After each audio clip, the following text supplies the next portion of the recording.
What's up, everyone? Welcome into Boxing Scene today. I'm Chris Algeria here, and as always, my man Paulie Malignaggi is with me, and we are talking all things boxing that's happening each and every day live at 1 p.m. Eastern Time. You guys have been tuning in religiously. It's been great. So today, right at the bat, Paulie, we're talking that Jai Opetaia stripped by the IBF. There's apparently a legal war impending. We're getting more details about this as it's coming in. Jai Opetaia, 27-0 with 21 KOs, formerly the IBF cruiserweight champion, fought on a Zuffa card a few weeks ago, and the IBF drew a line in the sand, said, no, if you're going to fight for that title, you can't fight for ours. And he was officially stripped within, a week to 10 days after that actual fight. And the IBF is citing rules around unsanctioned bouts and title recognition. Jai Opetaia's team is preparing legal action. They're not going to take this lying down, they say.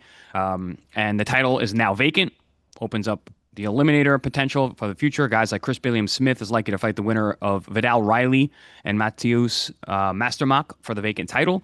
So, more details about this as it's been unfolding. Champ, what have you been hearing? What are your thoughts? Yeah, we went into this yesterday. We touched on it a little bit. It had come out as breaking news yesterday while we were on air, actually. So it was something that we had all been curious about in the past couple of weeks. Obviously, things in boxing were moving so fast that it sort of started becoming a secondary piece of news in the last few days, but pretty much it had remained at the top of the news pieces for most of the last couple of weeks. And when we got that word yesterday, I mean, that was the update. And, the IBF drew that line in the sand, like you said. I am curious to see what legal action that Opetaia's team is planning to take, as they claim. I will say that I do think Opetaia, I don't know what your thoughts are, Chan, but I do think Opetaia is the best cruiserweight in the world at the moment.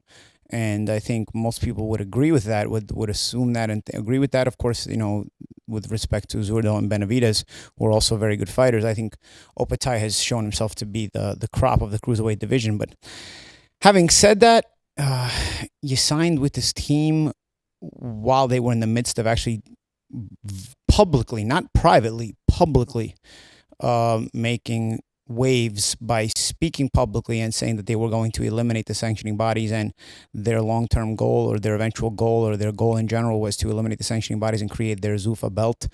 And that was going to be the way that things were going to work over at Zuffa. So, like I said, it wasn't private. If it was private, you could be he said, she said, and you could take it to court. You signed with this team knowing that they were saying this. Very publicly they were saying this. And then you still sign with this team. So it doesn't really matter at the end of the day. Even publicly, like they were saying, Dana and the Zuffa side was saying that they were going to allow, the IBF title to be, on the line. Obviously, the IBF pulled that sanctioning, but they even said themselves that they were willing to let their guys fight for sanctioning titles, even though in the beginning when they came out, first of all, in the beginning they said there wasn't even going to be a cruiserweight, it was going to be the old original weight classes. So when they signed Opetaia, that was kind of like, that made you think, like, well, he's a cruiserweight. Does that mean he's going to move up? No, they just made a new division in their rankings, and they, so you don't know what was going on behind closed doors. We haven't seen the contract. I'm assuming the contract has some kind of a legal saying about the sanctioning bodies in terms of what they're going to do in the future. But it seems like Jai Opetaia and their team may have been misled verbally because of what was being said and the acquiescence of what Zuffa and Dana was saying publicly. So I see what you're saying. Like, yes, publicly they said they're going against the sanctioning bodies. They're not going to allow these guys to fight for the belts. But then they were like, they teetered it back, and they were like, yeah, okay, Opetaia wants to be cruiserweight. I want them, Dana even said publicly about these guys fighting for their dream titles. So it's very muddled. I think it's how gullible you choose to be. I think it's pretty much that. I think when it comes to the way they've moved, for example, Frank Warren and Eddie Hearn are the sort of the exemplary figures here, and the way they were worked over, where privately, that was actually privately. Everybody knew that Turkey was going to be a little bit of a Trojan horse and use them and then move into his sort of league, in his sort of sphere. And that's when he brought in Dana White. Obviously, nobody knew how he was going to be a Trojan horse, but to the other promoters, it was pretty much known, even though that was more privately, that he was going to be a Trojan horse. Then when he brought in Dana, it's all bait and switches. It's all bait and switches, exactly, and that was privately. So when they came out and said publicly, I think the sanctioning bodies already had a standard that had been set before them, and so they were like, all right, these guys can say what they want, but they are a Trojan horse. So we need to nip this in the bud right now. We can't just let it happen the way Eddie and Frank did. They let it just happen, and they allowed the Trojan horse in just because they were getting paid from it, and then were gullible enough to fall for it, and now they're going head to head and butting heads with the said Trojan horse, so to speak. So I think the IBF sort of noticed that pattern. So no matter what Dana says, first of all, Dana's a constant liar. I mean, nothing you can say with this guy can ever be taken seriously. He's got years of a resume of just constant lying. So just because Dana said something doesn't mean anything at all, actually. But you do have the sort of record on the record situation there with what happened with the promoters, and that they were the Trojan horse there, and they were sort of pushed to the side once the Paramount deal came. So in this situation with the sanctioning bodies, they've been saying publicly they can bait and switch all they want, but they actually basically admitted themselves that they were a Trojan horse for the sanctioning bodies in this case. So basically, if you say now we're going to work with the sanctioning bodies, you are telling them I'm going to be a Trojan horse. I'll work with you just like I worked with Eddie and Frank, and then I'll be the Trojan horse and invade you and eliminate you. So. I don't even know if they were even a Trojan horse with the sanctioning bodies. They basically said we're coming to take over and we don't want those other belts. It was pretty outward. But I think people are just taking the money in front of them. Well, with the bait and switch, when you said Dana said no, we're going to work with these guys. That's just Dana being Dana, which is a liar, and so he's going to say that now, but in reality, you kind of already have, like I said, you have a record. You have on the record what happened with the promoters. This time, it's not so private because they said it publicly that they were not going to work with the sanctioning body. So just because you say now, okay, we'll work with the sanctioning bodies, we'll push back, we'll work with the sanctioning bodies, that doesn't mean that it's just not going to be a Trojan horse type of matter. As soon as they get the leverage, they'll still push the sanctioning bodies back out. Right now, they don't have the leverage, so they're saying, oh, okay, we'll work with you. Just like there was no leverage before working with with Frank Warren and Eddie Hearn, and then once you attain the leverage by working with them, you push them to the side. So this is where it gets funny because same thing with Frank and Eddie. Frank thinks there's legal action to be taken because there was a contract, and that's the thing, we're not privy to the paperwork. Yeah. So I wonder if Opetaia, what put in, I would hope his team would have put in their contract with Zuffa, making an amendment that, listen, I'm IBF world champion. I'm a world champion. I want to be world champion. I wonder if there was any pushback from Team Opetaia regarding his belt at that time and the other belts. And because this is all potential. Because, listen, Zuffa contract, we've seen it, but that was the basic contract. Every contract can be amended and changed. It's always a negotiation. So, and that's something we're not going to be privy to. But in terms of the legal action that is being taken or could be taken, how do you see that? Like, in what regards do you think that their management can take legal action here? And do they have any grounds to stand on? When I say certain things, like when I really see the writing on the wall, as far as, like, for example, Canelo Benavidez, that was never going to happen a couple of years ago. I got pushed back and everything, and it has not happened and never will happen. But a few years ago, I was getting a lot of pushback by the Canelo, the triple C's. Yeah, but you also had an inside track there. You had an inside track. I mean, we pretty much have an inside track of years worth of Dana White being Dana White, right? So my prediction is this here for this situation. I don't think Jai and his team have a leg to stand on here. They signed the contract. Yeah, we typically know what Zuffa contracts do. They lock you in very strongly. A lot of MMA fighters have had trouble with these contracts. So that style of contract will lock you in. You have no say in any way once you're locked into that contract. And God only knows if there's ever a way out of it, because a lot of times there isn't, right? In terms of what we've seen from past history and fighters that have had trouble with these kind of contracts in the world of MMA. So I'm going to not that getting a boxing contract is easy either. No, it's not. But these are way worse. With boxing contracts, you have a little bit more leeway, even though it's very difficult. I will say, based on the Zuffa history and based on Dana White history and based on seemingly the naiveness a little bit of Jai's team, I think that I'm going to go out on a limb, just like I went on a limb a few years ago, with the same core belief. The same core belief that I went on a limb a few years ago saying Canelo would never fight Benavidez a few years ago, and I may get pushed back for this one as well for now. Jai Opetaia will never hold a sanctioning body title ever again for the rest of his career. That's what I'm going to say. Because he's probably going to be locked into this contract for a while. and his career is going to run out, and he will probably never have a sanctioning body title for the rest of his career. How do you think it plays out with the other governing bodies? Do you think they follow suit with the IBF? Do they want to play ball? Because we've seen the governing bodies take different stances against they don't team up, they don't work together. Yeah, they don't, and there is that angle of it. With that, then obviously that would make me wrong, but I think that if this sanctioning bodies, again, you see the greed Eddie and Frank had in working with sort of this Trojan horse, even though the entire kind of business kind of knew below the surface that this was a Trojan horse, and they still chose to work with him for the greed and the money. I think that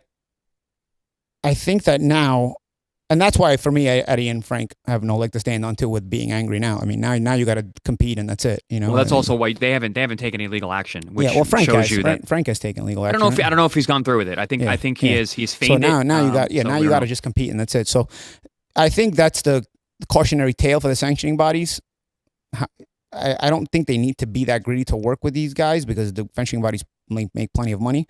If they choose to be that greedy, you will allow the Trojan horse in, and then you'll be taking more chances, So I feel like this opens up for all-out war. There's been skirmishes, right? Yeah. With Zuffa and the old guard and the governing body. Mostly we're talking. Well, think about Zuffa and the governing bodies at this point, because that's who they declared war initially, and there were skirmishes, and it seemed like they were going to play nice. This seems to me like all-out war. Like they're literally locked horns now. Well, here's the thing, and it is a good point you make, Champ. But also the battle lines have been drawn too, right? The Zone has signed a lot of promoters now. A lot of promotional deals are over at the Zone, right?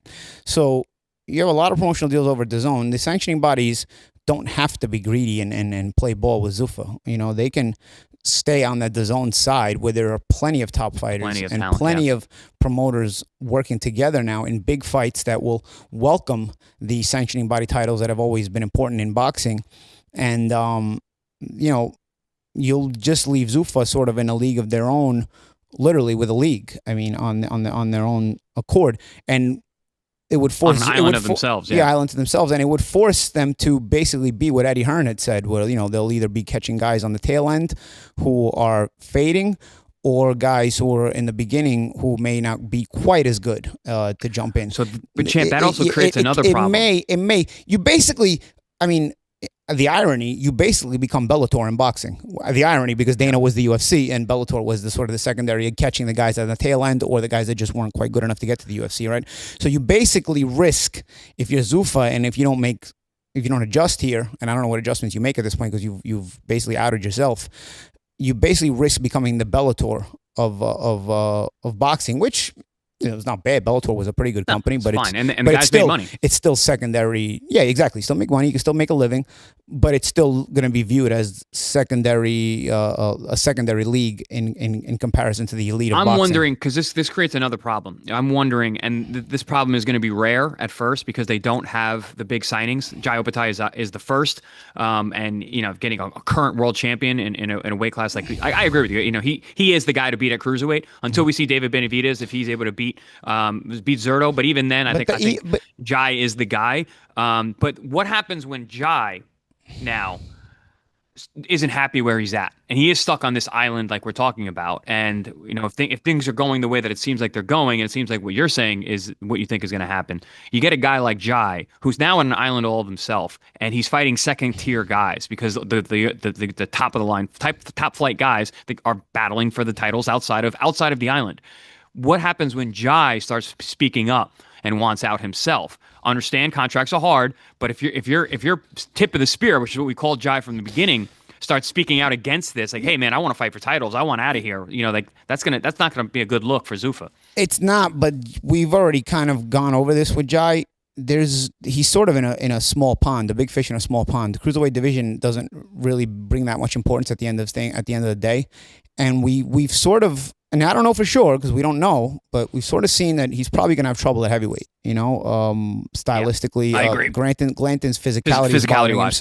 So if that's the case, then he's not going to be that big of a deal. Ultimately, he'll fade out if that's the case. I mean, I wish the best for the kid. He's a good fighter. Yeah, I think he's super talented. He's fun to watch, and I was looking forward to seeing his growth within the business and within the sport. But I think he's handcuffed himself here. I don't think his team did him any favors.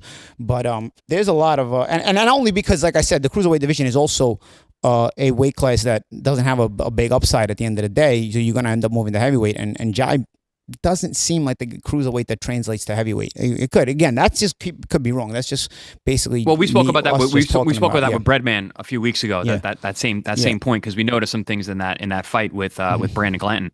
But Matt, we'll keep everyone posted about this fight, because this is something that, not this fight, but this drama in regards to the IBF. There's a few blowhards in the comment section that are basically saying, like, I'm blinded for the dislike and I can't take it. No, I just know the business and you guys don't. And Zuffa will keep pushing, and I think Zuffa will exist. But the battle lines have been drawn. Guys, this is going to be an all-out war, and they're not going to stop. This is storming the beaches of Normandy. They do have the money, but so does DAZN, and DAZN actually has the product. But also, well. when you're seeing the Avengers come together, when you're seeing everyone on the same platform, it gives a lot more power. Foxy Iro said Jarrell Miller stated that he was unimpressed with the contract offer from Zuffa Boxing, claiming it felt like they wanted to lock you down, quote, lock you down, unquote, in ways that were not beneficial to the fighter. And Jarrell's been around. Jarrell's been in kickboxing contracts, boxing contracts. Yes. Jarrell's a little bit of a, and he's had some bad contracts too. And Jarrell's been around the block, and he's astute. He's not one of these, sort of ignorant pugs that sometimes come around and just does it. For Jarrell to say that, he's understood what he was looking at. Jarrell is one of those guys you can talk to, and he'll understand the business a little bit better. Good transition for our next story, talking about heavyweights. We got a super chat. Wait, hold on. We're being told there's a super chat in the comments, but I don't. Matt Borgerson, our guy Matt. Come on, we can't. Of course, he needs a chair. He's the third chair in this show. We got an empty one right here. I give it to Matt right here. You're in Cali. You left us blind here, champ. So we got to bring in Matt as the backup. Do you guys actually think Jai Opetaia will fight for another title under Zuffa that isn't the Zuffa title? I don't think he slipped. I don't. I think he slipped on appeal. Matt, that was great. I must have made my comment probably after you wrote this, because I actually stated the same thing. I think my prediction is that I don't think he'll ever fight for a sanctioning body title again. Now, there could be greed by the other sanctioning bodies to let the Trojan horse in, but I think they'll have seen the writing on the wall with the promoters, and they'll be smart enough to make sure they don't work with him. But we'll see.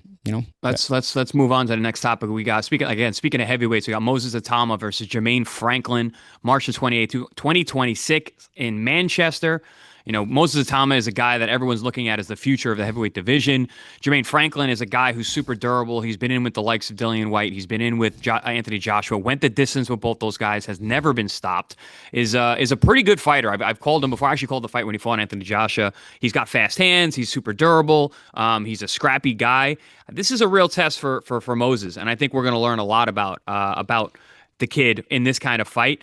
And listen, we can learn a lot of things. He might go out there and blow him out, which would be really, really impressive. I don't think that's going to happen. That would be, amazing and crazy to happen, because Jermaine is durable. But I think he's going to get tested here. We're going to see him go what he really has to work with as the rounds go on. But do you think he's going to get tested in a way where Jermaine will try to win the fight, or do you think he's going to get tested in that Jermaine will just force some rounds, and we'll see what kind of fighter Itauma is when he has to go some rounds? Jermaine's no punk. Jermaine's no punk. But how much is he going to push himself to win the fight? Because sometimes, a lot of times guys that don't get stopped, they never get stopped. They don't. If you notice, a lot of guys that say, "Oh, he's never been stopped. He doesn't get stopped." A lot of times they tend to sometimes that becomes their personality. They tend to be more survivor types than try to win the fight types. But Jermaine's not. You saw the Joshua fight. He was going after Joshua. And Joshua's a big puncher and a bigger guy. But Jai, also the moment you caught Joshua, it was Joshua like on a rebuild. Yes. Psychologically, it wasn't a Joshua that was looking to take your head off. Listen, I think it's a natural step up here. I think it's the way to go. We called for this fight like 8 months ago when we were talking about who Moses called fight next. Before, I know Itauma's been looking for Usyk and so on and so forth, and I was talking about Jalolov and so on and so forth. But we got to see Itauma in any of these kind of fights. I think it's important to get him a guy who maybe give him some experience in going rounds. And we'll see. Based on how he looks in the rounds. So sometimes guys are blowing you away, but then when they have to go some rounds, you tend to see flaws in their style. But if he gets rounds and he looks good in the rounds, and maybe gets a late stoppage, becomes the first guy to stop Jermaine, or even goes a distance, but shows that he can fight in that manner. Remember, Itauma doesn't have a lot of amateur fights, right? He has about 25 amateur fights or so. Yeah, so go in the rounds. May or may not expose some flaws here, because he doesn't have the experience. Not that he can't get better, because obviously he's very talented, but sometimes you only have about 25 amateur fights. In going some rounds, you may see some things that are missing that you need to add to your style in order to fight at the high level once guys know how to go rounds with you and force you to actually know how to fight to win. And I'm not saying Itauma doesn't know how to fight. That's not what I'm saying. I'm saying that if you force this guy to go some rounds, he doesn't have a huge amateur career. So he may still need some building, may still need some to put together some things in his style before moving on to the elite level. And the Jermaine Franklin fight may or may not show us this. Listen, you may blow away Jermaine in one round, and then it's like, all right, well, now you kind of got to take a chance. I think that's actually I shouldn't say the worst possible outcome, because I want to learn about Moses Itauma, just like you're saying. I want to see what happens when he goes late. If he does blow out Jermaine Franklin, early, like he's been blowing everybody out, it's like, I think there's still going to be a lot of question marks about the kid. But I will say this fight reminds me of what we just saw last week with Lester Martinez and Emmanuel Alim. You've got a guy who is super durable. He's going to be in there. He's going to test you, and we got to see Lester box. We got to see Lester's amateur pedigree. We got to see what happens when he has to go rounds and he can't hurt you and just get you out of there. And I think we're probably going to get that with Itauma here too. I think Jermaine's going to put up a fight. I think ultimately it's going to be the power differential that's going to be the difference and the separator. And maybe you're right. Maybe he feels that Itauma explosiveness and youthful exuberance early on and kinds of shell up and looks to kind of survive. But I don't know. I think Jermaine's going to try and win, which could end up with him getting stopped late, which would be a very, very interesting feather in the cap of the young Itauma. You think if Jermaine tries to win, he can test Itauma? You think I do. I do. He's got fast hands. He's got fast hands. He's got very good endurance. He's very durable. He pushed Joshua. I was impressed with the fight with Joshua. He lost very close to Dillian White. And if we do boxing math, it's like, all right, well, Dillian White got blown out in one round by Itauma. So what is this guy going to do? But boxing math doesn't work, especially because of the way these guys are lined up. Franklin, although he's very durable, he's not a puncher. So Dillian White, who's also a puncher, didn't have a chin. So that's why that matchup went the way it did.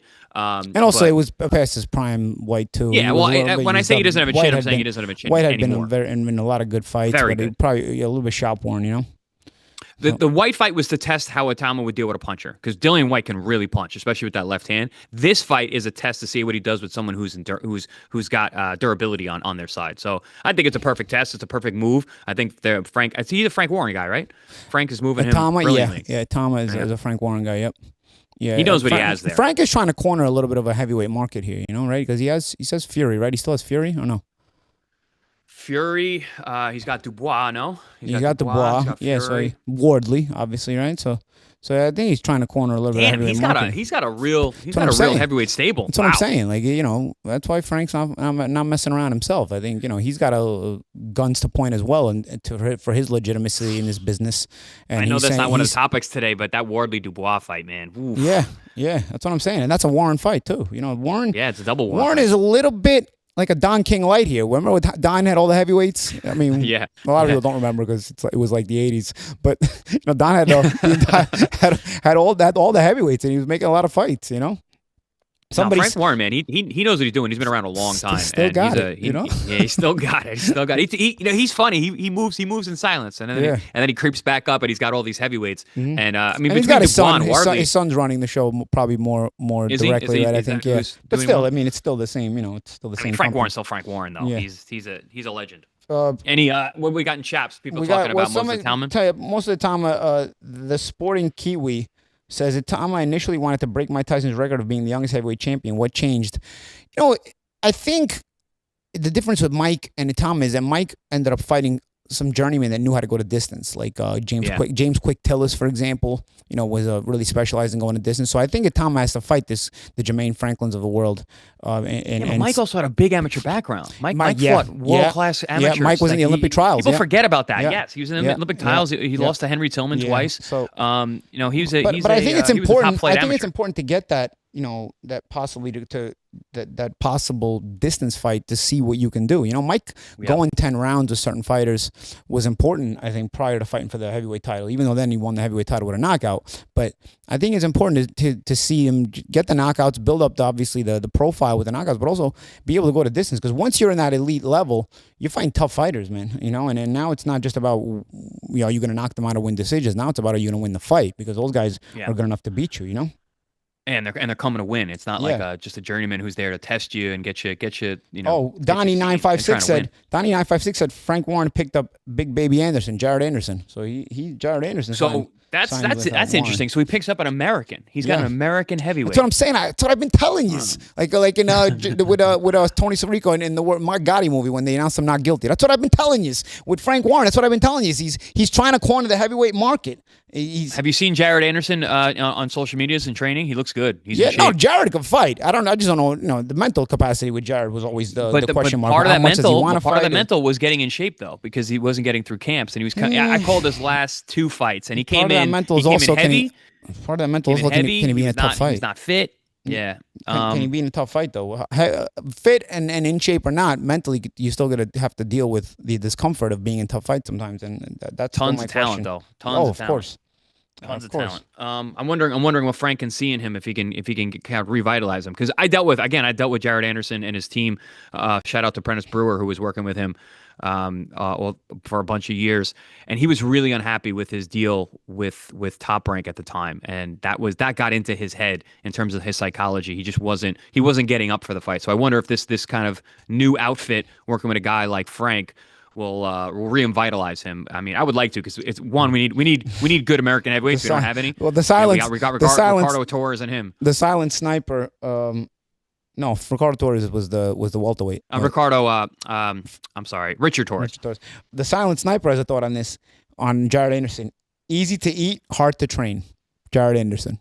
Easy to eat, hard to train. That's alluding that's to, for all of us, though. Fitness. It's easier for us to eat than it is to train. That's for sure.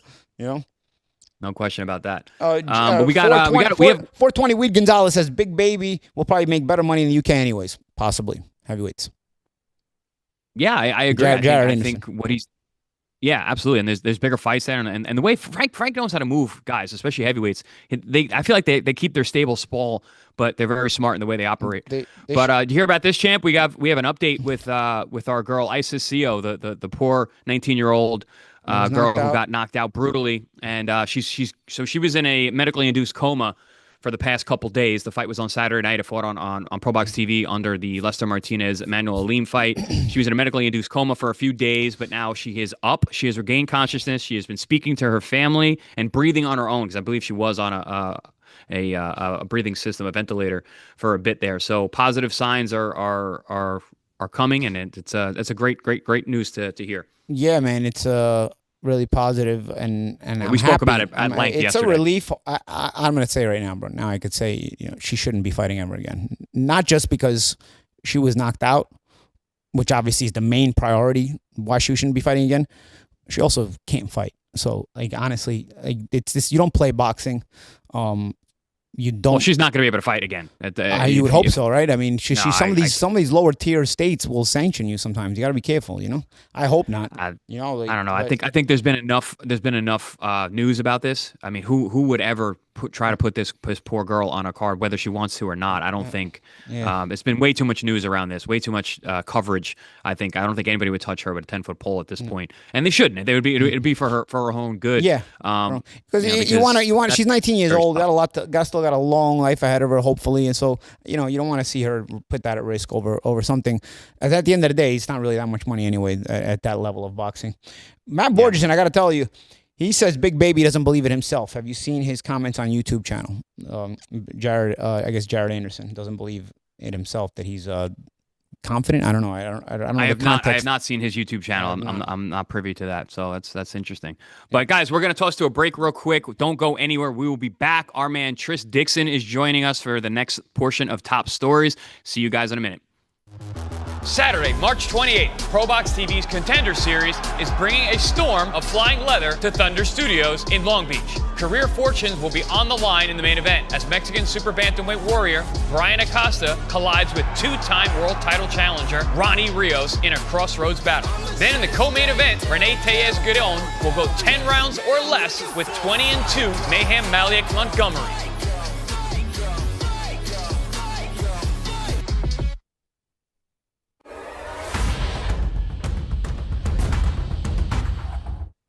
Welcome back to ProBox TV's Top Stories. I'm Chris Algieri, and as always, with my man Paulie Malignaggi, former two-time world boxing champion, and we are blessed to have Tris Dixon, our guy. He is a regular on the show, and he's privy to all things boxing, especially over there on the other side of the Atlantic over there. Tris, what's up, Paulie? No, I gotta get one comment out of the way here, Tris, before we get in. You can jump in on this one if you want. This guy with the comments. No, I'm telling you, we gotta address our guys here, but sometimes they're a little bit misguided.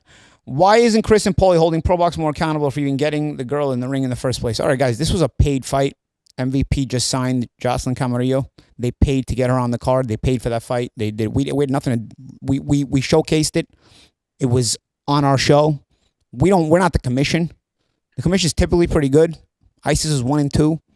I can't even imagine how bad the girl who she beat must be. Everyone's talking about that. She got knocked out a few months ago. She got knocked out with a body shot. In the first round, it was a body shot. So, but whatever also, damage guys, we are commentators. We have nothing to do with picking who fights who. No. But if we had made that fight, okay, I'd say, you shouldn't be making that fight. But first of all, it was very difficult to see the writing on the wall, okay? Because odds are she got hurt in training, not in the last knockout 2 months ago when she got herself with a body shot. Because they're not going to do anything to you. I mean, for her, there must have been something, and that's me guessing here, but this must have been something in training that must have happened, okay, for her to have this kind of damage from a simple first-round knockout here against a girl who's not really a puncher herself in Jocelyn Camarillo. Secondly, like I said, this was a showcase fight. MVP paid for it. MVP just signed Jocelyn Camarillo. It's a big signing for them. And that's the knockout, bro. That's it. We'll showcase the fight. It's on our air, and that was it. That's about as much accounting as we can do for it. Moving right along from that. But Tris, so there's been some movement with this Zayas, Xander Zayas and Jaron Boots Ennis fight. What are you hearing that we aren't? A lot of times you're privy to information that we aren't up to date with. So what is the last that you've heard about this situation, and is it really progressing the way that it seems like they're saying? Do you know, I'm afraid I can't offer anything more than is currently out there. I know that, I've seen the stuff with Matchroom today that Frank Smith has been with Tom Aspinall, their recent UFC heavyweight signing, yep. And Eddie has been with Usyk and AJ. So they're the sort of the top brass of Matchroom are spread out, but obviously they've been trying to work on the Ortiz deal, haven't they? And been trying to get that over the line. And we were led to believe that, Zayas or Josh Kelly would be the possible backups. And obviously, now with Top Rank and the DAZN allegiance, you'd like to think that is more feasible. It doesn't, for me, I'd be surprised if Top Rank won that fight right now. I really would. That's what we've been saying, Tris. We've been saying that. And last week I was like, I would be really surprised if this fight was made, but we keep hearing news stories, news breaks coming out that they're close at this fight, which we've heard in the past, and we always know that doesn't necessarily mean anything. But what about the fact that Golden Boy just announced that they have signed to DAZN? Would that at all help with making the Boots and Virgil fight back on board? Champ, you made a great point yesterday. Well, the problem is really with the management of Virgil and Oscar, not necessarily the network. But listen, if you're back to having a network and we can get back into negotiations and have some leverage, that fight I feel like could potentially be back on board. We could be like whole thing up. We could be like Robert De Niro, Meet the Parents. Guess who's back in the circle of trust, right? And we need that. Well, I think so. I got the Golden Boy press release a couple of hours ago, and I'm pretty sure there wasn't a mention of Virgil on there as in their active roster. Oh wow! So I don't know where that fight stands, or if that's still in play at all. So I'm just pipe dreaming over here, huh? I'm just pipe dreaming over here, I guess. Well, don't stop believing. I mean, you never know. And the thing is, as well, like when you get these. We've seen it before, like the bait and switch, right? When you start talking about Zayas, and then everyone sort of panics, like, "Oh no!" Suddenly that fight becomes available. That's a great point. So negotiating tactic. Seen it before, yeah. So I don't know. It's tough. The thing is, as well, like Eddie has promised Boots a big fight, hasn't he? Multiple times. He said a big one. Exactly, a big one is coming next. If it's not Virgil, it's going to be a big one, and that does mean really one of the champions. And then and Tris, for lack of a better comparison, when somebody's being I guess facetious or saying things that aren't true in England, don't you guys say he's giving it the big one? So Eddie's right. that a saying in England? Yeah. He's giving, so Eddie has to get. So Eddie has to get Ennis a big one. Otherwise, he's going to be giving it the big one if he doesn't. Right? Is that? Well, do you know what I mean? That's one of their terms. I'm Yeah, telling you, when you're giving it the big one, it's like you're kind of being like, yeah, like you're just yesing somebody to death, right? Or you're just like whatever, right? Am I wrong? Do you know what? The fight that I can see is I could actually see Boots coming to England to fight Josh Kelly in Sunderland. And do you know what that reminds me of? It reminds me of when they brought over Errol Spence to fight Kell Brook.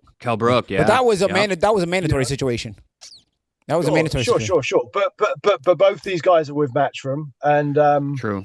And I can see that happening. I could see that happening. I mean, let me ask you, Trish, because I feel like I remember prior to the Murtazalia fight, Eddie went on record being like, if Josh wins this fight, he's already signed to fight Ennis. It wasn't. Am I making that up, or didn't Eddie say something to that? Yeah. So he had options. If he won, he'd signed, and there were sort of 3 or 4 guys that he sort of were in the contract that if he won, he would fight. So Boots' name was one of those.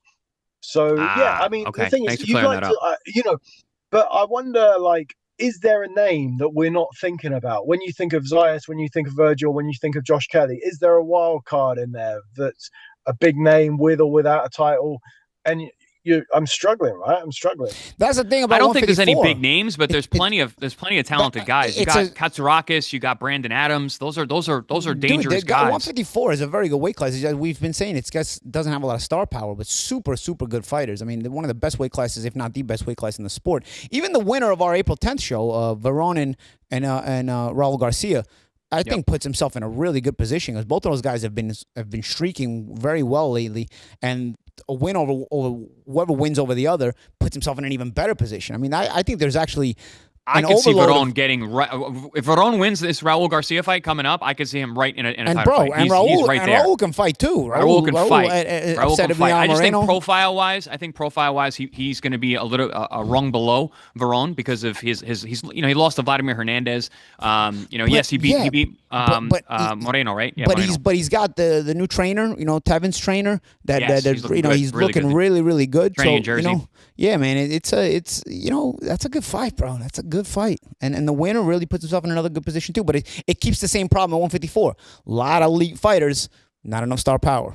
Yeah, and Tris, let me ask you this. So I know you'd be very surprised if Top Rank were to actually make this fight right now. How do you fancy the fight? Do you like the matchup? Do you think it would be a good fight? And who do you favor? I don't think Zayas is seasoned enough, and I think there's something special about Boots. Yeah. So I think I'd have to lean towards Boots. The fight I wanted for Boots really above everything else for the last 18 months or so has been the Crawford fight because I think he's that good.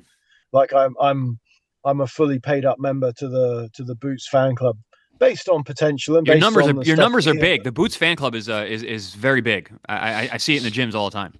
Guys, I think he's. Go ahead, Tris. Yeah, no, I think he's the total package. I really do. I think Xander though is getting better and better every fight though. This is okay, maybe you make it right now. You slightly favor Jaron, but I tell you, wait another year, bro. Xander might beat him, bro. Xander's getting better and better. I see what but Xander's also going to middleweight, though. That's the problem. Xander doesn't make weight that easily. The thing about Xander is he's trouble for everybody because of his style. He's a mover who doesn't get tired, and he's got an excellent jab. And he's a bit weight. That's a difficult style for everybody. And I think he's a bit weight. And he's a bit weight drained. Like I think he can be even better. Like forget about that. He's got the work ethic to get better. He's also a bit weight drained to where he's probably not getting the most of himself in general at 154. So I'm gonna preface my stance here though. I am a Xander Zayas fan. I love the kid. So everything I say you got to take with maybe a little bit of bias because I do love the kid. And I think he's an excellent fighter. And I agree with you, champ. Listen, I've been training it around Florida now for about 10 years or so. I sparred Xander back in 2020. Of course, yeah, I know. I sparred everybody. Soon, I'm gonna age out. I'm gonna age out soon where I didn't spar everybody who's actually fighting. But Xander was, I think at the time, like 20 years old or something like that. And he was huge. He looked like a light heavyweight. I'm looking in the ring about to get in there with him. I'm like, what does this kid weigh? But he's a big guy. He cuts a lot of weight, and I agree with you. I think he's going to be a better fighter at 60, and I don't think he's long for 54. But regardless, I think stylistically he's a nightmare for everybody. Guys, I just want to make a comment back on our Frank Warren conversation. Foxy Iro made a really good point here, again, for what we were talking about, Frank Warren. Dubois, Wardley, Parker, Caballel, Zhang, Ergovich, Joyce, White, Chisora, Okoli, Itauma, Adelaide, Yoka, Anderson, Fury, all with Frank Warren. Wow. Tris, we were talking about Frank Warren earlier. Heavyweight division. He's cornering is Warren doing the Don King of the 80s move, cornering the entire heavyweight division? Which is another problem for Jai Opetaia if he's going to move to heavyweight. Now you got nobody to play with at cruiserweight or heavyweight. Well, Eric Raskin wrote a column about this a couple of weeks ago on Boxing Scene, comparing Don's stable with the 80s to Frank's stable now. Yeah, Frank has cornered the market. It's interesting. Like, obviously, the Fury fight is on the Netflix show against Makhmudov, right? So we don't know where Fury's future lies. Is he going to go to Zuffa? There was all the links with Usyk going to Zuffa, and I think there were pictures of him and Dana White. But you do think if those two were to go to Zuffa, which is far from confirmed, who have you got left to fight? Because they had a Jagba and Charles Martin fight in a heavyweight fight. At least a lot to be desired. I mean, they've not. Wait, Tris, they've not had a lot of guys out there. I lost you. You said Usyk going to Zuffa?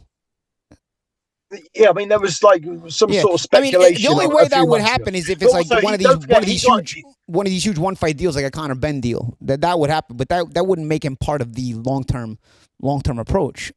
No, and he's not to mention he's 100 years old. He's going to retire soon. Yeah.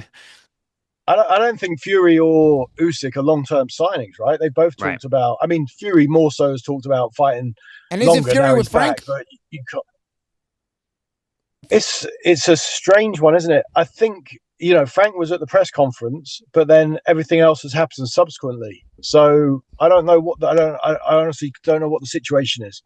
And also, Frank has publicly been very against. Obviously, he's talking about bringing up legal action against Zuffa and the way that they've been operating. So Frank's not a good guy to have on your bad side. And if he's got the heavyweights tied up the way it seems like he does, that's a very powerful enemy for Zuffa in terms of getting the manpower to put against their guys. Secret dance. Well, you see as well. Frank's really been pushing Caballel's claims, right? He basically, I think everyone is saying, okay, Usyk's got this fight with Rico coming up. After that, if it's not Caballel, he's going to have to get stripped. And then obviously Frank's got, Frank's got the rest of the division pretty much on lockdown, seemingly. I like Agit Caballel. I think he's a very good fighter. I think he's got a gigantic, ridiculous fan base in Germany, and I think that fight makes a lot of sense. I was surprised to hear that Usyk was going the route that he was with the Rico fight. Listen, I get it. I understand it's toward the end of your career. You want to make a lot of money, but I thought that Agit fight just made so much sense to go do it in Germany. Usyk can have a huge night, and I think I favor Usyk in that fight from what I saw against the Polish fighter that Agit fought in his last fight. So I was very surprised that Usyk went that route. But I do want to see Agit get a big fight. I think he's a very talented young guy with a huge fan base. So Secret Dance Move says Usyk and Fury are not going to Zuffa. He capitalizes are not. Maybe he knows something we don't know. I don't know. What do you guys think of Moses Itauma, who's fighting this weekend? We spoke about him on the first show. He's a very good fighter. Very exciting matchup. Franklin is the kind of guy that can give you a test. But some question marks, and we may get those answered with the Jermaine Franklin fight. I think Franklin is the right kind of opponent for that kind of guy. I think it's an intelligent move, and we may get some answers to the questions we have, or we may have more questions. I mean, but on paper, this is the guy you would think would answer some of the questions about Itauma. If Franklin Jermaine. What's your take? Is Franklin the guy that would have been Kevin Johnson about 15 years ago? But Kevin got stopped in a round by Josh. Yeah, by AJ, not by I remember I worked that fight. Yeah, but that was on the tail end. Yeah, when he gave guys rounds before that, didn't he? Yeah. He gave Vitaly Klitschko rounds, right? I mean, yep. Hey, Oh yeah, so yeah, when he fought AJ, he was way past. Yeah, but, he was way past. Jermaine is a very durable guy. He's got fast hands. I think he's going to be a good push. And also, and we spoke about this as well, Tris. I like Jalolov Franklin because he fights. Like, he's going to fight. Like, he fought AJ. He went at it with AJ. I was very surprised. He, for one, taking the power, but also like giving it back. He was trying to win that fight. So I don't see him going in there and just trying to get to the finish line. I think he's going to try and win, which may open up opportunities for Itauma to actually get the KO and be the first guy to stop him. Regardless, I think we get a lot of answers about Itauma. What's your take on Itauma and where he's at right now in this kind of fight? I think he looks really good, doesn't he? I mean, there's not much that he can't seemingly do. Obviously, last year was not ideal. The fact that he had two very quick outings. I think he was only out in the ring for about 3 minutes in total in the two fights. So what he needs is the rounds, right? And that's why they've brought over Franklin. They've not brought over Franklin to upset the apple cart by any stretch. They brought him over to try and get some rounds out of him. I was at his fight with Mike Balogun last, May, June time in Scotland. And, he's just he's levels apart from the guys that aren't in the top tier. It's crazy. I mean, Frank has done a great job with him. He's like highly rated with the WBA and the WBO. And he's knocking on the door, which is astonishing when you think his best win is over, obviously, Dillian Whyte and what happened in Saudi Arabia at the end of last year. But he's got there's a fighting aura about him. He's heavy-handed. He's quick. He's got great combinations. He's got quick feet. And, we've been hearing these stories about him in the gym. There's that famous story about Lawrence Okolie when he was the world cruiserweight champ. And Moses Itauma showed up at Shane McGuigan's gym to spar him in his school uniform and then proceeded to batter Okolie, who was a world champion at the time. That's crazy. So and we have these... Trish, a lot of people comparing him to Mike Tyson, and Paulie and I brought up the point that but Mike was a high level amateur. Mike fought in the Olympic trials. Does it worry you about Itauma that he does not have a deep amateur background to fall back on when things do get tough? Not really, because he's with the right guy in Frank, right? To get the matches, to get the rounds, to get the fights, and to build the experience. When you look, I mean, it's easy to point back to the biggest possible success story, but when you look at how he matched Ricky Hatton, for example, coming through, and he got him all those fights at the MEN Manchester, and he got Ricky fights against guys where he, saw all the different styles, got rounds, got cut, got dropped. Lost some rounds, won on boxers, points, fought punchers, everything. Yeah, ticked all those boxes, and I can see them doing a similar job. The fact that they've not rushed Itauma to get to that youngest heavyweight champion in history leads me to believe they're going to do a similar job, making sure he gets what he needs so he's equipped when the time comes. Trish, I got a question, because the Warren having all the heavyweights, it helps Itauma's case once he does, if he absolutely reaches that high level. Who's Jalolov with? Is Jalolov risking to become the Kell Brook of the welterweight division? To remember when all those welterweights were fighting each other because they were on PBC, and you had Crawford and Kell sort of on the out because they were with different promoters. Is Jalolov risking this? Because all the heavyweights are sort of being ushered into the Warren stable. And who's Jalolov with? He was with Top Rank, but his last fight was overseas, wasn't it? I'm not sure exactly where his link up is right now. I believe it was a co-promotional deal with Top Rank. I don't think he was a full Top Rank guy. I called a couple of his fights on undercards, and he was always off TV before the show even started. Very, very weird trajectory of that guy. And Champ, it's different than Kell Brook, because Kell Brook, we still heard about Kell Brook. If you don't watch our show, no one brings up Jalolov. He doesn't get brought up at all. So he's in a much worse place. Some of these Eastern European guys, they get rocked in bad contract. Lusanov was like this. He was an elite fighter. Now he's with Zuffa now, but at 33, 34 years old, I don't know what's going to happen with him. Jalolov's one of those guys. Sometimes they get stale and stagnant, like Murtaza Aliyev. I don't know, man. No, I don't think people talk about this enough. Real quick, guys, we're going to go shoot to a short break. Guys, stay tuned. Trish Dixon will be with us when we return, talking about the next topics that are coming up in Boxing Scene Today, top stories. Friday, April 10th, ProBox TV's Contender Series is in the Brick City, Newark, New Jersey. In the main event, Olympic gold medal winner and WBA number 15 ranked middleweight Herbert Conceição takes on rugged ProBox veteran Johan Gonzalez. Then, in the co-main event, WBC number 8 Francisco Daniel Veron returns for a guaranteed slugfest against Dominican brawler Raul Garcia.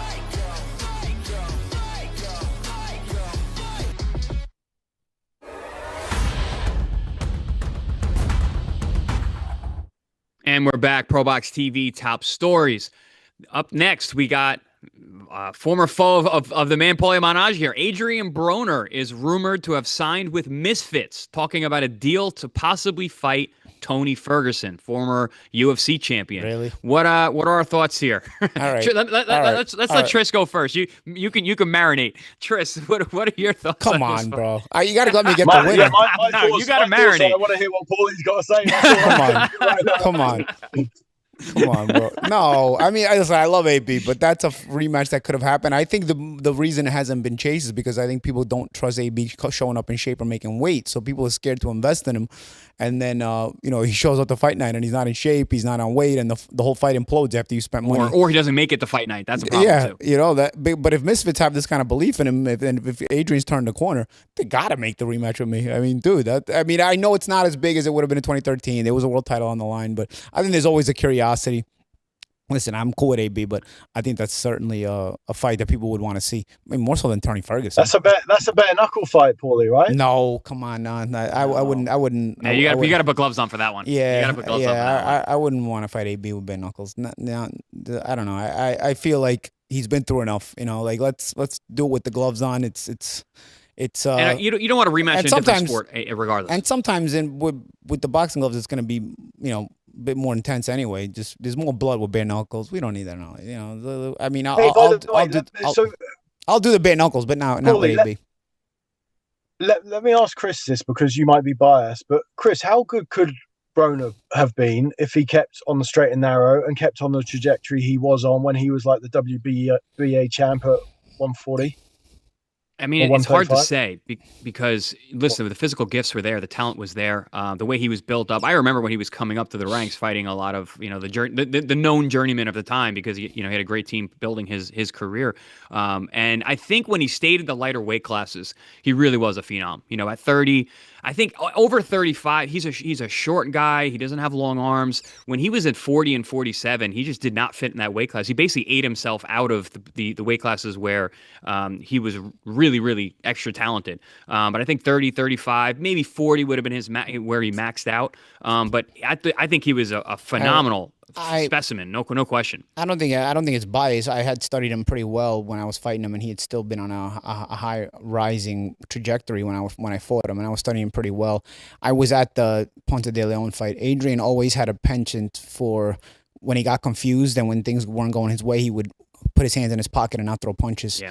And that was there even at 130. The Ponce de Leon, I think he got booed out of the ring with the Ponce de Leon. Everybody thought he lost the fight, and I think he did lose that fight. So even when I fought him, I didn't get the decision. It was close, but it was one of those things where I said, if you can put him in a tough spot, he keeps his hands home and he won't let go of punches. He won't throw punches, and he didn't. I felt like I outpunched him, even though he put together some good punches in the fight. He didn't throw a lot of punches in my fight, and if you notice, he did it with Pacquiao as well. He didn't throw a lot of punches in that fight, so he always had a little bit of a penchant for sort of keeping his hands home.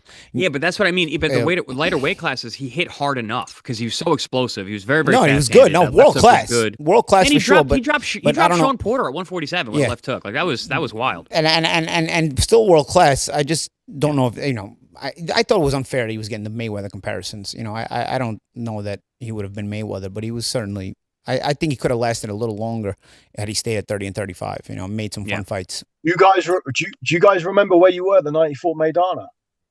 I was there. I was commentating the fight. I commentated the fight. And Chris, you were watching at home. What was your feeling when you were watching that? Because obviously that's a fight that people herald as like a triumph for I don't know. I don't want to say the good guys, but you know what I mean. I wasn't surprised at all because I was in training camp with Maidana for years before that. And I had sparred hundreds of rounds with Maidana at Robert Garcia's camp. When he had first come to Robert's gym in Oxnard, and they were kind of doing like a rebuild on Maidana, and he was moving up from 140, was going into 47. I got brought into his camp because our sparring sessions were so good, and I trained with him alongside him. We trained different times than the rest of the group, the rest of the general population that was there. So I spent a lot of time with Marcos and his team, running the hills, running the mountains over in Oxnard, lifting weights in the gym together. We sparred a ton. We were sparring 3 days a week for multiple camps back to back to back. I was not surprised at all. And one thing about Maidana Maidana that was very surprising for me. Obviously, we know he can punch. Obviously, know he's super rough and physical. But his defense was very sly and slick.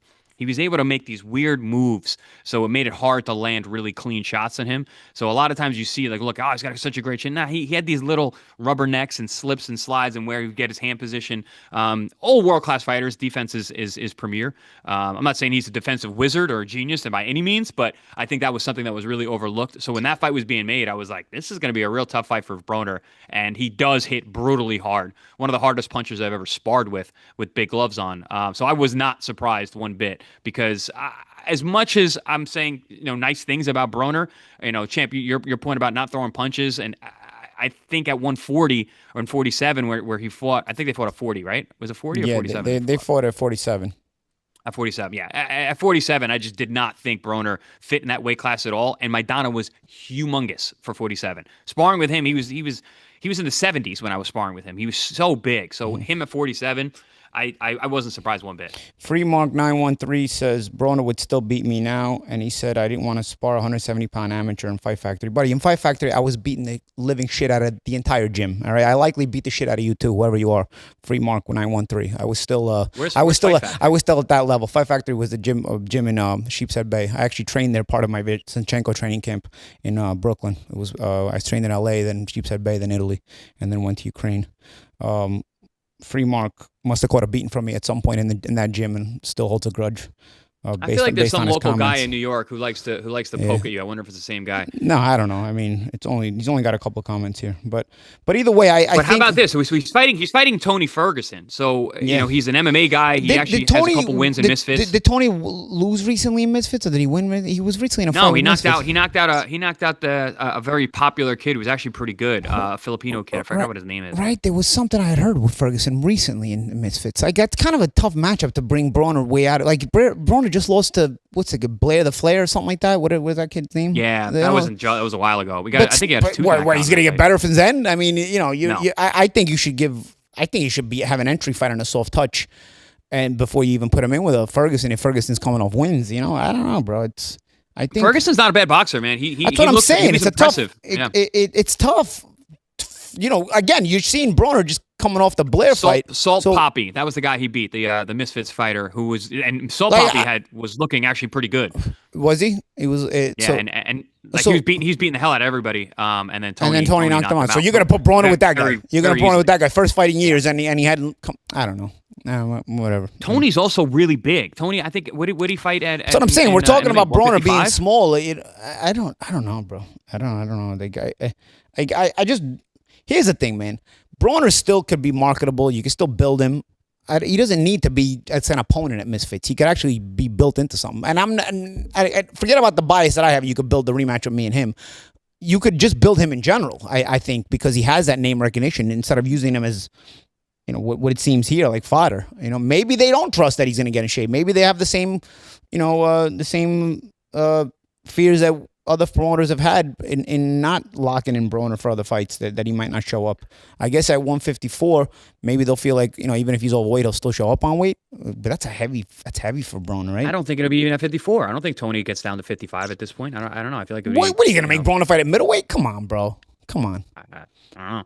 Well, guys, we got to toss to a quick break. Tris, thank you so much for your time. We always enjoy your insight and getting the little tidbits that we miss. So thank you for taking your time. Guys. Trey's good talking to you. Thanks, guys. We'll be back on the show after a short break, guys. Friday, April 10th, ProBox TV's Contender Series is in the Brick City, Newark, New Jersey. In the main event, Olympic gold medal winner and WBA number 15 ranked middleweight Hebert Conceição takes on rugged ProBox veteran Johan Gonzalez. Then, in the co-main event, WBC number 8 Francisco Daniel Veron returns for a guaranteed slugfest against Dominican brawler Raul Garcia.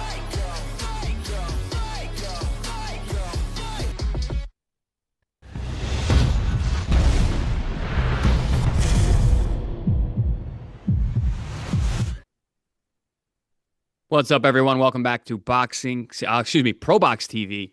Big fight breakdown. We're talking about this weekend's fight coming up on ProBox TV. Excellent fight over in Thunder Studios in LA. We have Ronnie Rios versus Brian Acosta, two guys who are veterans on Pro Box TV, put on great fights, have had some mixed results in their recent fights. Champ, what do you think about this matchup? It kind of came out of nowhere. And when I heard of this, I was like, wow, okay, this is an interesting fight. It did. And two guys who are in tough situations in terms of their careers. It did, and we're like on a really good moment here at Pro Box. We had the Najee Lopez candidate for Fight of the Year, Najee Lopez versus Manuel Gallegos. Then we had a great fight last week as well. A lot of fun to watch between Lester Martinez and Emmanuel Alim. So we're on a good momentum swing right now. I think fans are really happy with us. I think the product is really good. Obviously we're still a work in progress. We want to get better, and you just keep supporting us, and when we will get better. But I don't know if this is quite as high level. The bar is set so high now. I feel like I'm worried about this fight disappointing, but it's actually a pretty good fight. It's just I don't know how much higher you keep setting the bar after the last 2 weeks, But Rios and Acosta is a fun fight. It's a fun fight, and both guys are stylistically fun guys, and you match them up against one another. You can see this fight becoming good. The thing is, like I said, it's coming off that 2-week surge we've just had, and also it's against Fundora and Thurman, who we'll probably discuss more of tomorrow. Yeah, and you got to look at Brian Acosta. He's coming off 2 losses. He lost to Ramon Cardenas in a very, very good fight. Actually dropped Cardenas right before Cardenas went on to fight in a way. That was like a loss where you still look good and you still gain momentum. But then the other one with Sagawa. And we brought him right back, and Suleiman Sagawa absolutely decimated him. Yeah. Really tough. And that was his last fight. So coming off of that fight, going right into a fight with Ronnie Rios, who Ronnie Rios himself got stopped by Nick Ball in a world title attempt back in October of last year after coming off of a really good win on our air against Nicholas Polanco. And he was a guy who was out of the ring for a while. A little bit of an older guy. He fought Akhmadaliev a couple years ago, was out of the ring for a few years, came back on our air, looked world class when he dismantled Polanco, but then he goes into the Nick Ball fight, and he gave his best effort, but really didn't have much for him. Ended up getting stopped, late in that fight. So both these guys coming off of knockout losses against each other. That's a tough spot for both of them. Yeah, it is a tough spot for both of them. It's not your typical softy rebuild fight. This is obviously a main event on Pro Box, so our resume and standard speaks for itself. I think it's maybe last chance saloon for Rios, but then again, even Acosta being young, if he loses again, I mean, it's a long rebuild back, dude. So I don't know that Rios at his age can rebuild if he loses, but Acosta, even the rebuild would take a little bit. It'll take a little bit of time. This is a bit of a loser leaves town kind of fight, because I think Ronnie Rios at his age and where he's at, you don't know how long. I'm surprised he even came back after the Nick Ball fight. He got himself into a title opportunity, but obviously taking a loss and getting stopped. And Acosta, man, is there any questions about his chin potentially? Because that's Sagawa beating was rough. That's the thing. That was a bad stoppage. That's the thing. Sagawa was a very crafty guy, and he just kind of befuddled Acosta, and Acosta just couldn't find the way out. I don't know if but maybe. Do you remember how damaging that fight was? Yeah, I don't know if maybe it was the technical southpaw stance of Sagawa as well, right? I mean, Sagawa's tricky. He's tricky. He's lefty, right? If I remember correctly, he's. I don't know, man. That was a difficult style for Acosta. Acosta should have treated Sagawa the way what's his name did the next fight. I forgot the guy that just beat Sagawa. The great Mexican fighter. Where you don't let him be so technical and mess you around like that. Acosta has a little bit to come back from now, because it's more of a psychological thing too, coming off those 2 losses. Like I said, the Cardenas fight, you could lose it, but it's like Cardenas went on to fight in a way. Cardenas is still on a surge, and you were competitive with him. You dropped him, so it's like, okay, it's a loss, but you sort of announced your arrival at a certain stage. But then with Sagawa, it's like, oh, well, have you announced your arrival? So there's a lot of pressure on both of these guys to have a performance that's necessary to keep them in the mix, I'd say. Yeah, I think stylistically, Rios definitely matches up better with Brian Acosta than Suleiman Sagawad said. To your point, but it's going to be a high contact fight. Yeah. Acosta is the kid likes to mix it up. He's Mexican. He likes to fight. He's tall. He's got a good boxing skills, but he gets dragged into fights pretty easily. And Ronnie Rios, that's his whole game plan. He likes to fight. He likes an inside fight. And listen, he's world class. So he's not a huge puncher, but he's been in really tough. I'm really curious how Acosta is going to react when he gets hit with that first shot from Rios, because these guys are not going to have trouble finding each other. I feel like this is going to be an actually entertaining fight for as long as it lasts. But that's our main event coming up next week at Thunder Studios. Make sure you guys tune in. ProBox TV YouTube channel. And if you're in the area, come through. If you're in the LA area, come through and check us out. Great fight. Brian Acosta, 20-2 with 8 KOs versus Ronnie Rios, 34-5, 17 KOs, fighting at featherweight, Saturday, March 28th. Don't miss it on ProBox TV YouTube. Everyone who tuned in, thank you so much. Everyone who commented, thank you as well. See you guys tomorrow.